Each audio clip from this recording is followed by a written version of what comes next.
Welcome everybody, and we're here for our much awaited session. I invite Mr. Sai Deepak ji here today. Can we give him a big round of applause? And to host him today we have Sai Teja. And I know this session has been much anticipated by all of us, so with no further delay, I hand over the stage to our esteemed guest. Hari Om all. All right, I know how many of you are excited. Sir, yesterday Praveen Chaturvedi ji had played a video of one of Prachim's videos. And one of the personalities who got the most applause was you in that video. So and that set the context for the whole session today. And I must also tell you that I had the opportunity to run a parallel economy in this conference today, because a lot of people were booking in advance to ask questions to you, right? But good souls like me chose not to capitalize it, right, or monetize it. But I know all of you are excited, and I think there was a connect between you and Sai Deepak ji, because he's not going to give an address today. He's only here to interact with you all, right? So there are going to be maximum questions where you can ask him, and he will answer your questions as well. But one thing I really got inspired by with Sai Deepak ji is that, he answered two people's calls to be there for Bharat, right? One is Bharat Mata's and one is ours, right? Because he literally came at 2:30 a.m. in the morning, and specifically to interact with all of us, and he'll be leaving as soon as the session is over.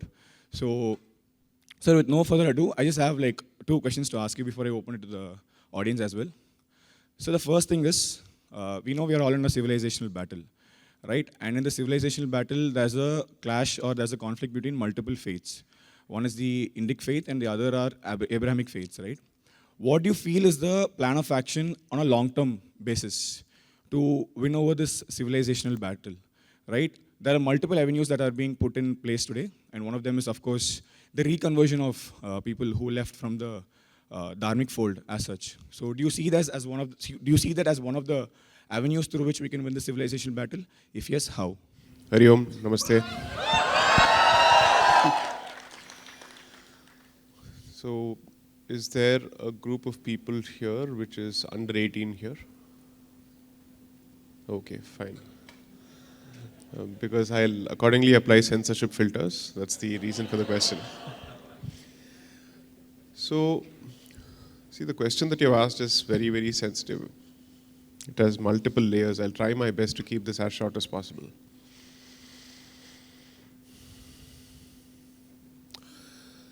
Reconversion has its own set of problems. Just as people are capable of converting for reasons other than spirituality, they're also capable of reconverting for reasons other than spirituality. And Hindu philosophy believes in the concept of sanskara. And sanskaras are transmitted over generations. And in the case of these people, they've been lost for generations. So when you bring them back to the fold, I don't know how many of them will do so due to a true change of conscience or heart. Two, there are other certain delicate and tricky questions involved in reconversion, which I don't wish to discuss at this point. I think it's even more complicated. Then what is the way forward? Because if their numbers continue to grow at the pace at which it currently is, then obviously not only will we become a global minority, in the foreseeable future, we will become a disenfranchised majority in quite a few states and a useless majority across the country, which it already is to the most part. Then the way forward is to temper the tendencies that come with being a member of an Abrahamic faith. The first thing that I would do is to create legal barriers which result in demographic imbalance. Which is to say, there are countries in this world which have very clear laws with respect to the freedom of operation of missionaries in their own territory. Why does India not have the confidence as an indigenous society to take a position against the operation of missionaries within its own land? That's a question that we have to answer. Because except for addressing that issue, we seem to be addressing every other paraphernalia issue. That's the first central question. Does freedom to operate also mean that somebody gets to proselytize, evangelize, seek funds from outside, particularly when the epicenter of allegiance of both these faiths is not within Bharat? It's either in the Middle East or in Europe. 3, I would also want to look at ways of Indianizing their thought process, or let's call it Hinduizing their thought process, and maybe give it a couple of generations, at the very least 2 generations, before welcoming them back to the Hindu fold. Not before that. There may be exceptional instances where you produce somebody like a Kalam or somebody like Shri K.K. Mohammed. But if that's not the case, or for that matter even Shri M, right, these are exceptional instances. And when you speak of the mainstream, you don't speak of exceptions, you speak of the norm. And when you speak of the norm, the general tendency is to not look at an individual, but to look at the group. So I was giving this example last evening when in a conversation with someone. There are several foreign tribes who have been accepted as part of our Varnashrama Dharma. But when they were accepted, they were not accepted on an individual basis, but they were accepted on a group basis. So entire tribes would be accepted either as part of V1, V2, V3, V4, depending on the characteristics that they exhibited. Because you certainly understand the concept of a group think, a group psychology, and certain group attributes. That's not to stereotype people, but to accept that when you come from a common background, then regardless of your individual expressions, there are bound to be certain common attributes that you display across the board. So I would want to wait for at least 2 generations. And until that happens, I would use the time to keep pummeling and hammering the aggressive tendencies. And aggressive tendencies do not respect weakness. They do not respect decent dialogue. That is not going to happen. Maybe there are a few sections within that particular group who may be amenable to this kind of an approach, but by and large they won't. You want examples? Okay, take a look at history. I don't think the aggressive tendency of the Second World War Germany or Japan could have been handled through dialogue. Germany had that aggressive anger which spanned at least 4 decades, which caused 2 world wars. And until it was humiliated and pummeled into submission, it was not going to give it up.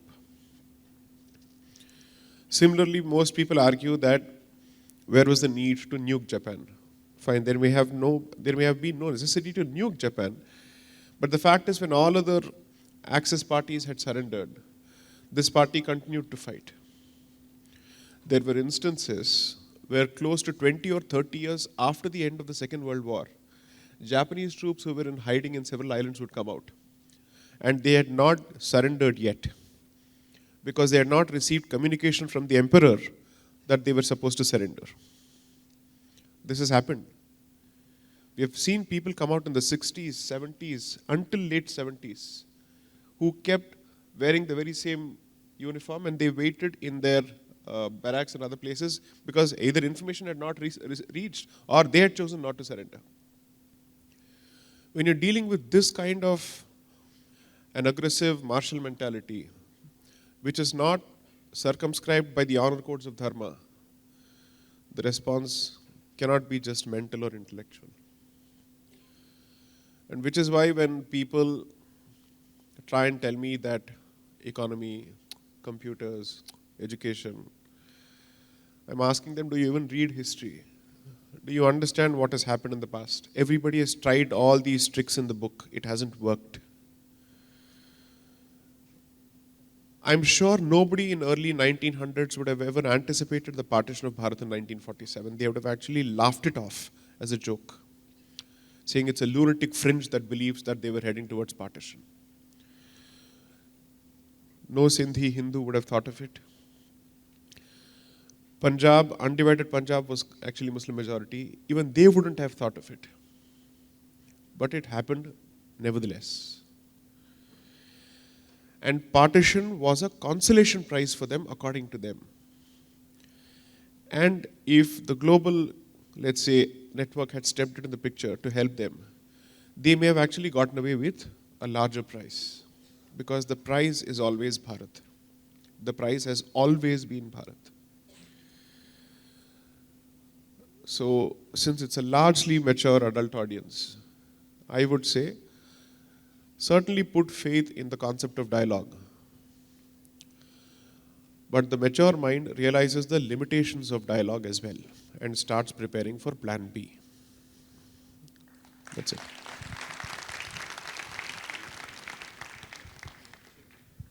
Hello.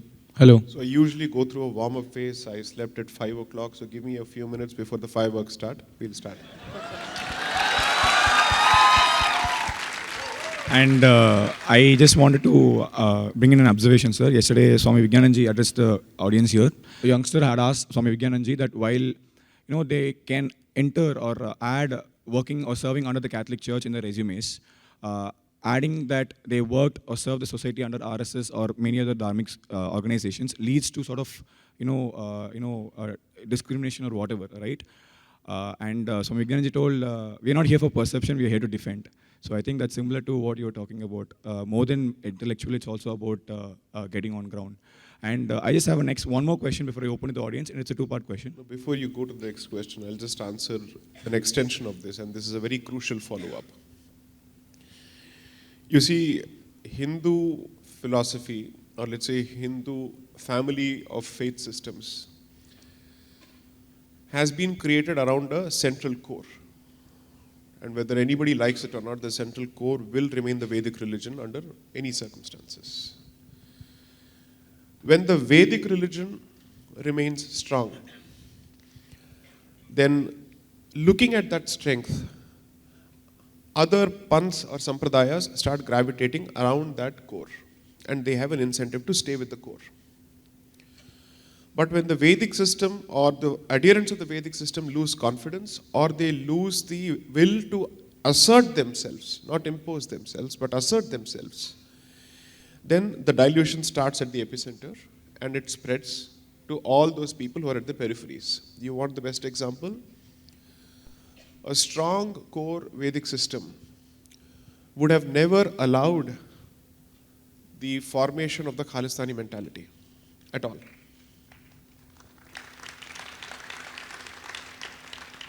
Now you look at the ripple effect and the second order effect of the Khalistani mentality. Now, because the adherents of that particular mentality believe Hinduism is a religion of cowards, I don't wish to be with cowards, so they have gravitated away from you. This will then start with even those sampradayas which see themselves as dharmic sampradayas. Khalistanis, of course, don't. Because if you believe that strength and power have no role to play even in the realm of religion, then that is rank stupidity at display. Whether it is religion or the secular world, strength makes a huge difference, because strength translates to conviction. And conviction effectively means that you're willing to walk the talk. So all dharmic minorities will remain within the dharmic fold only when the dharmic core majority continues to assert itself.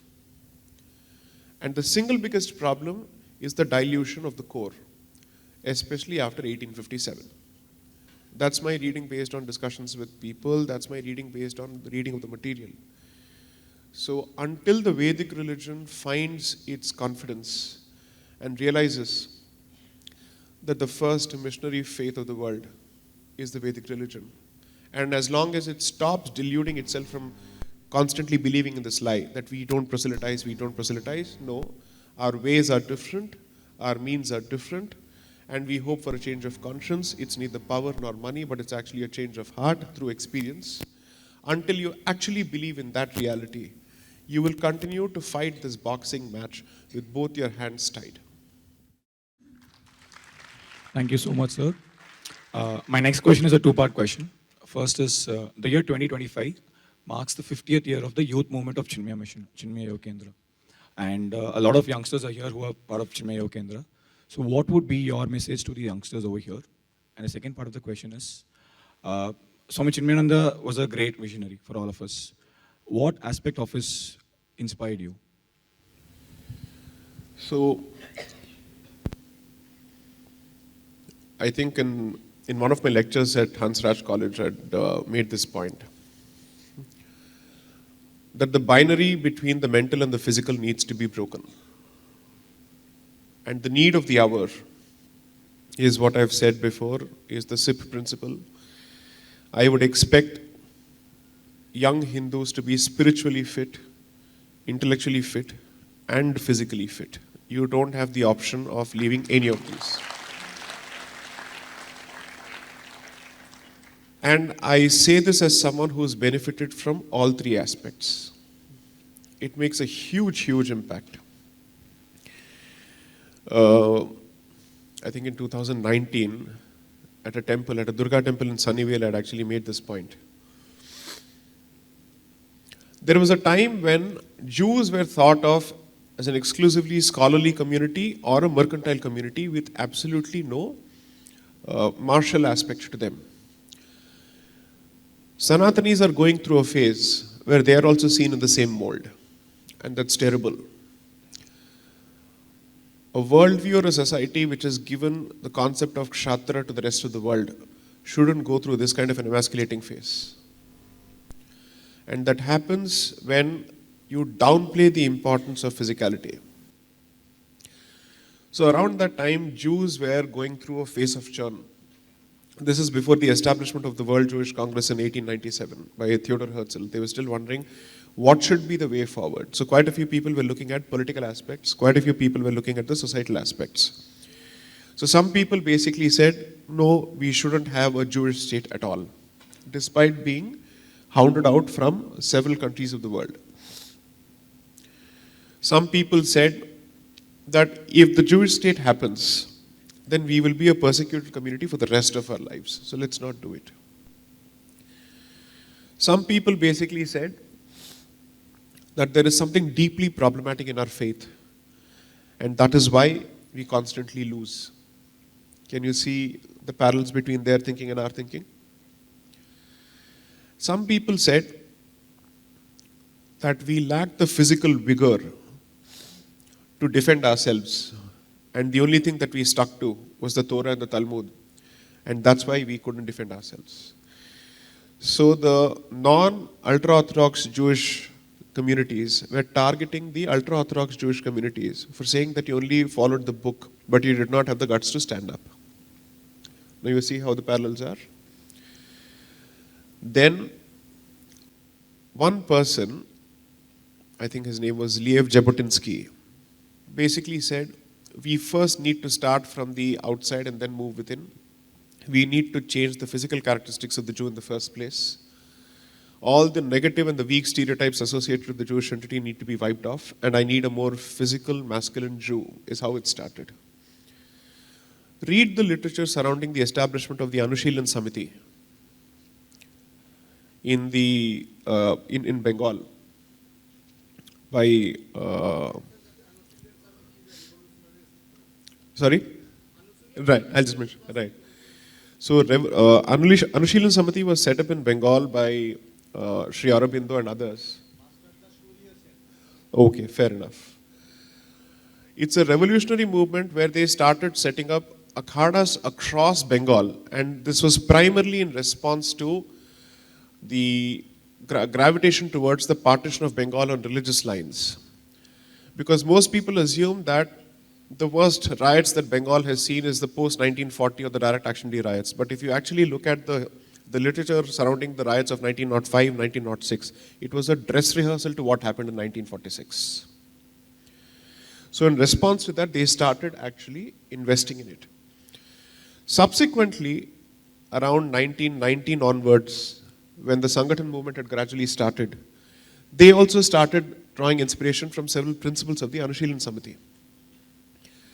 So I believe that the way forward for Hindu youth is you have to deal with negative stereotypes of Hinduism in your office spaces, in your college spaces, in your school spaces, wherever it is. For that, you need to be able to find yourself find for yourself a spiritual grounding, because these battles cannot be fought with pure knowledge. Knowledge is only ammunition that helps you meet a particular argument. But if there is a single contribution that I would say that I have brought to the table let's say over the last 6-7 years, it's not just argumentation. It is the ferocity with which I argue, it is the belief with which I argue, it is the conviction with which I argue, and that conviction will never come unless and until you practice your faith. So practice of your faith on a daily basis and sadhana of some kind is absolutely crucial. It is not meant for the people with the salt and pepper hair. It's meant for people across the age groups. And I think it's very crucial that you do it as early as possible. Particularly at a time when you're vulnerable to distractions from several directions, it's important that you find that spiritual core.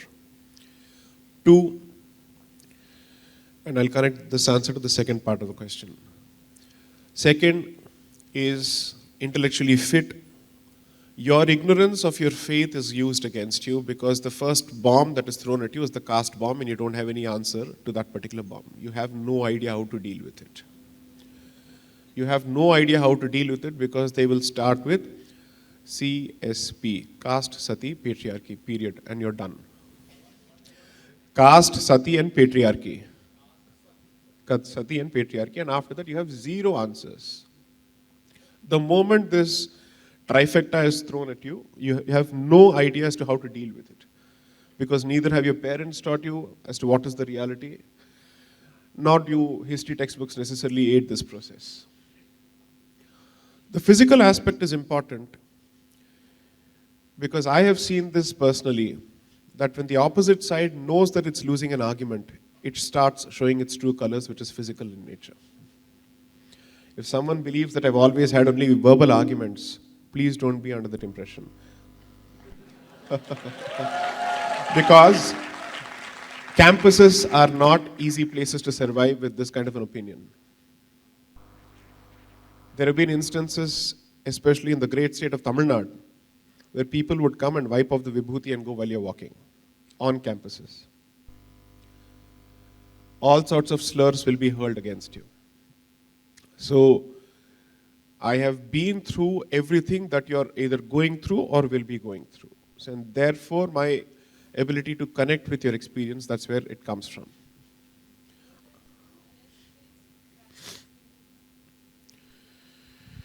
One, I would say, is that every community and every family obviously has had some kind of sampradaya that it has subscribed to. There is a very clear reason why I ask people to go back to their own sampradayas. One, when you go back to your sampradaya, which will necessarily have a caste element to it, or a jati or a varna element to it, you will realize the nexus between your jati identity or your varna identity and the sampradaya that you subscribe to. That will offset the sense of shame that is associated with the caste identity. And that will tell you that everyone has a place in the dharmic fold. Second, it ensures continuity in terms of a certain heritage. In quite a few places, most of the Kula Devata temples do not have the next generation of Purohits because nobody is there to take care of the temple anymore. So that's critical. 3, unlike others, every day of the week is a Hindu day. We don't need a Saturday or a Sunday or a Friday, right? Choose one day. You have a responsibility towards 3 sets of deities. Your Kula Devata, your Grama Devata, and your Ishta Devata. Start with the first 2. Destiny will lead you towards the third, whenever it is meant to. Don't let go of it. This is where Swami Chinmayananda's contribution comes. Because if there are 2 movements in this country which have managed to attract youth towards Hindu Dharma, one is Ramakrishna Mission and second is Swami Chinmayananda. They have made Hindu Dharma more relatable, and their brilliance was their ability to repackage Hindu Dharma in a manner that it could be fed. Idli has to be fed to the McDonald's generation, so they made Make Idli. This is crucial. The core remains the same. It is the presentation that has changed so that that message is relevant to the circumstances that you live in. And take it from me, and I say this with no sense of arrogance at all.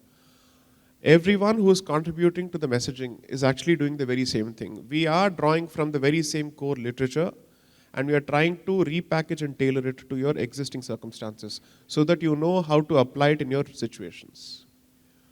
So I don't think we're all presenting anything original. The originality lies in articulation and presentation, not in the core message. That remains the same because Sanatana Dharma has always been the same. Next.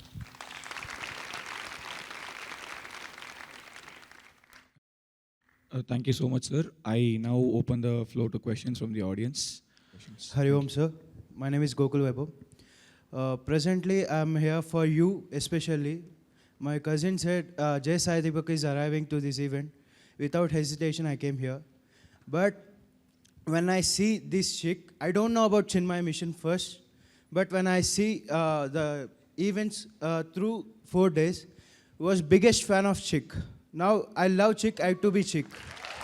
And I am CHYK and I want to be. And I have 2 things for you, sir. And first thing is I need a picture and autograph with you. Definitely. And the question is, if I give you a time machine to go back into the modern Indian history, which chapter of modern Indian history you want to change and why? Thank you. Hari Om, sir.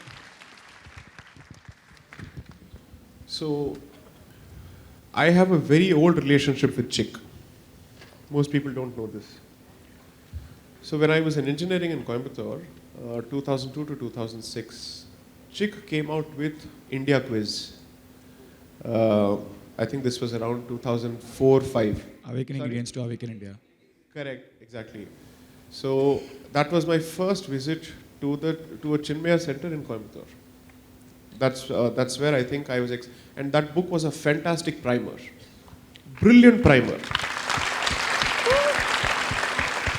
where the ancient, the medieval, and the modern aspects or contemporary aspects of Bharati history were captured in a simple book, and they were made. They made it very attractive by conducting quiz competitions based on that. So the material was given to you, you were expected to go through it, make sense of it, and then come back for the quiz. So that was brilliant. Now coming to the question of which phase in history. There are 2 particular phases.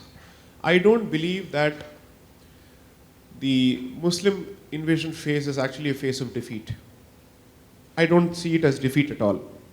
It took us a while to gather our wits and understand what exactly are we dealing with. Because you see, I think for several centuries we made the mistake of projecting our rules of civility and code of war onto a barbaric code. You were giving them the benefit of doubt that the dignity and civility with which you were willing to fight a battle is the exact dignity and civility with which he was willing to fight a battle, which was never the case. So that took a while. And when you started paying him back in the same coin is when the aggression came down. Okay? And there, 2 legends stand out. I would say the first legend in this regard, who understood how this beast had to be tackled in a very, very realistic way, and perhaps the smartest of ways possible, which remains relevant even today, is Chhatrapati Shivaji Maharaj. So,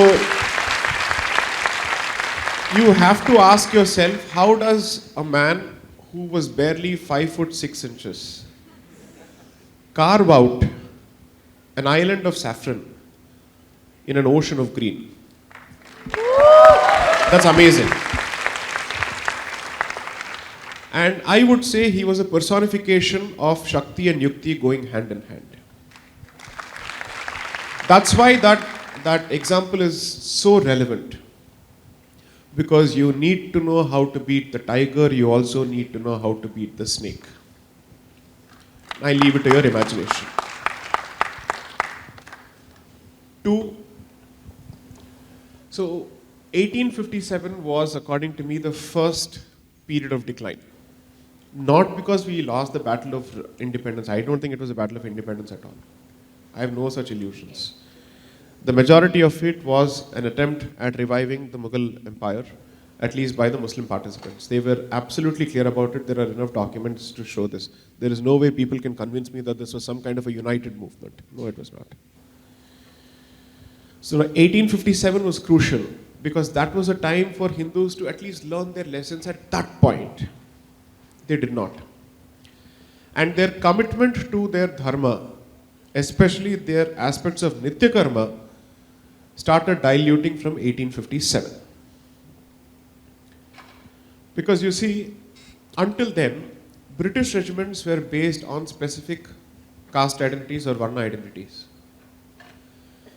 And they realized after that episode that until this conviction is diluted, we will continue to face resistance one way or the other, at least cultural resistance.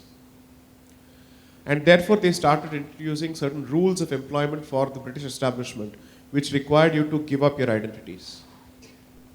And that's where the dilution starts. When you start moving away from the most proximal identity of your dharma, which is practiced through your ritualized Nitya Karma activities, the movement away from the larger identity starts. That's where the first downfall began. The second is, I would say, the 1900s, where Congress and its hypocrisy was completely exposed, and there was a time when people understood the value of revolutionaries. And the revolutionary movement continued to be a parallel movement. I wish it had been the mainstream movement. Then we would have not inherited this legacy of this icon of peace, unfortunately. That is something that should have never happened. So I had a few communist professors when I was in law school in Bengal. And I agreed with one of the professors who said this, rightly so, that we haven't shed enough blood to secure our independence. And therefore, the history of the 75 years later, after independence, is a history of us compensating for lack of shedding of blood. And it was 100% true. If independence is seen as a yajna, yajna needs an ahuti, and if it asks for bali, don't give it pumpkin. Bali is bali. Don't compensate for bali with either a lemon or a pumpkin. Give it what it asks for. Because you can shortchange the yajna there, but it will have an impact later. So these are the two phases where I think our Kshatriya spirit ought to have been revived significantly. 1857 also, because it was barely 35, 57, you're barely looking at 20 years from the introduction of the English education system as the mainstream system. So the impact hadn't started yet, not yet. We could have still overcome that impact if we had resisted thoroughly. So these are the only two phases. Now, you have to realize that sometimes, even if you don't win in a particular phase, if you're vocal in a particular phase, you serve as an inspiration for the subsequent generation who will take that message forward. So, I never look at victories and defeats in a small time span of 50 years or 60 years or whatever it is. The minimum period that you should be looking at is a century to see the impact of a particular activity. So I would look at 1857 and perhaps 1914 or 1919, just before the Khilafat movement started, as the two milestones where Hindu mentality could have been changed. And where you could have stopped yourself from watering this green cactus called the Khilafat movement. That is something we could have stopped. And since we did not, we paid the price for it 24 years later. Next. Thank you so much, sir.